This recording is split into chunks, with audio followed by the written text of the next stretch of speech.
Attention, c'est parti. Quand on a 6 ans à être teint, les mercredis après-midi ressemblent souvent à ça. Naviguer dans une eau turquoise, sous les célèbres arches qui ont fait la renommée de la ville. À 300 mètres du large, Lily Rose et Manol sont déjà des mousses aguerries. Y'a pas de vent! Et le chef des petits marins, c'est lui, On est par là. Ramsès. On change de côté. Lily Rose, Manol, on change de côté. Pour cet enfant du pays, ce décor n'a plus aucun secret. Les falaises elles font entre 80 et 100 mètres et on était sous 400 mètres d'eau là. Et du coup, les 3 arches qui sont là ont été créées par une rivière souterraine. Il connaît chaque rocher et leur légende. Parmi la plus connue, l'aiguille creuse d'Arsène Lupin, imaginée par le romancier Maurice Leblanc. Il y a un tunnel secret qui passerait en dessous, du coup, où il y aurait le trésor des rois de France qui serait caché en dessous. Et alors, vous l'avez trouvé? Non, j'ai fait le tour, j'ai pas réussi à trouver. Au pied de ces géants de craie, il y en a un qui n'a pas abandonné les recherches. Mais ce que piste Christophe Le Boucher, ce n'est pas de l'or, mais bien des crustacés. Là, c'est un toit homard, ici. Depuis 46 ans, cet étreutaté pêche à la tatte, une technique ancestrale de la côte d'Albâtre qu'il est l'un des derniers à pratiquer. Mais pour l'instant, il n'y a rien. L'objectif, déloger les fruits de mer en fouillant à la main entre les rochers. Alors là, moi, je vais aller visiter ces rochers-là. Ah, il y a un truc là. Alors, voyons voir.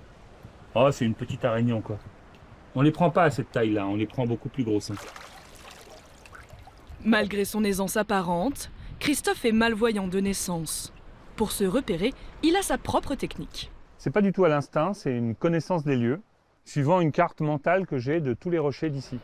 Donc là, j'essaye de me repérer par rapport à tout le dédale de rochers pour retrouver mes trous, où il y a des tourteaux, homards, étris et autres. Il faut pas perdre le fil par contre. Si la Manche n'a pas encore été très généreuse avec lui, dans 3 quarts d'heure, il faut qu'on soit déjà repassé dans le tunnel. D'autres en revanche ont eu beaucoup plus de chance. Comme dans cette auberge voisine. Je te pose ça au Guillaume. Le chef Guillaume Malingros reçoit ce matin plusieurs kilos de poissons. Aujourd'hui, on a de la sole, on a du maquereau et du bar de ligne. Depuis 20 ans, il n'a qu'une devise, cuisiner local. Ce qu'il aime, proposer à chaque service une nouvelle recette à base de poissons normands. Suggestion du jour. Un bar, et on va prendre 3 maquereaux. Voilà. Ça va être pour faire une spécialité de la maison qu'on pourrait qualifier de waterzooi normand. Voilà. Souvent appelé un terme que je réfute, mais la bouillabaisse de la mer du Nord. Donc on va commencer par les préparer, écailler notre ami le bar. Et là, on va se servir que de la partie filet. Sans oublier l'ingrédient star de la recette. Notre fameux haddock de Fécamp. Alors ça, on va pas le cuire avec ces poissons-là pour éviter qu'ils prennent trop de goût. On va le pocher tout doucement dans un mélange de lait et d'eau.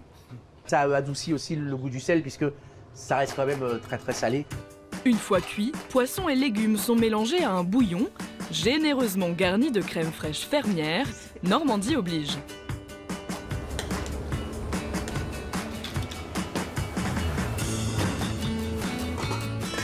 Et alors, on y va, c'est parti pour le fameux waterzooi normand. Hein. Pour ce couple d'habitués, c'est une grande première. Prix de la découverte, 23 €. Il y a les odeurs, il y a les parfums, il y a les mélanges de poissons. Il y a le plaisir d'avoir des poissons normands. C'est vraiment bien. C'est une belle réussite. Une mère nourricière qui fait vivre les restaurateurs, mais pas seulement. Dans le port de Fécamp, impossible de passer à côté de ce pirate.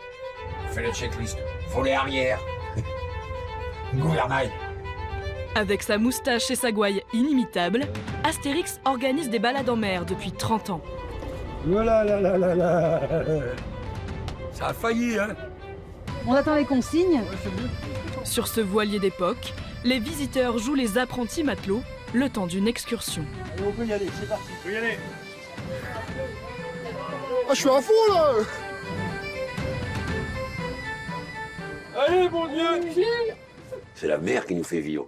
Parce que c'est notre activité principale, c'est de faire découvrir à des touristes, via l'office de tourisme, des balades comme ça, là, pour partager ces moments. Vous cherchez quoi, là? Le Macron, je suis là. Il y a 13 ans, le capitaine retape avec son association ce langoustinier de 1962. Un vestige d'une époque dorée durant laquelle Fécamp était le second port de pêche français. Donc on a donné une deuxième vie au bateau, mais regarde comment il est joyeux là. Il gambade comme un jeune premier, il saute de vague en vague, c'est trop chouette. Tu te rends compte, on a 55 tonnes qui se déplacent avec du vent. Ah, le baril de pétrole, il est à 87 $, je crois. Le baril de vent, pour le moment, il est à 0. Pour le moment. Ils vont bien trouver le moyen de nous le faire payer, le vent, à un moment ou à un autre. Une sortie en mer de 2 heures, facturée 31 € par personne. Sur le ponton, l'équipage est conquis. Première fois que je fais du bateau, c'est cool. Avec une bonne équipe, aussi des bons capitaines très sympas.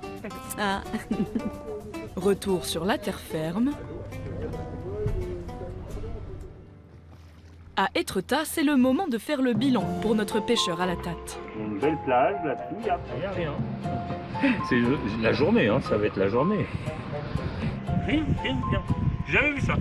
Bon, bah écoutez, ça va être la première fois que je vais faire une bredouille, c'est bien. Les mains vides, Christophe le boucher rebrousse chemin. C'est une pêche sauvage, donc il n'y a rien qui dit que ça va marcher ou pas. Seule consolation, l'ambiance carte postale. Il y a un espèce de silence et une grandeur qu'on capte assez facilement si on écoute, si on est longtemps ici, quoi. Le Normand n'a pas dit son dernier mot. Dès demain, il retournera à la pêche au trésor de la côte d'Albâtre.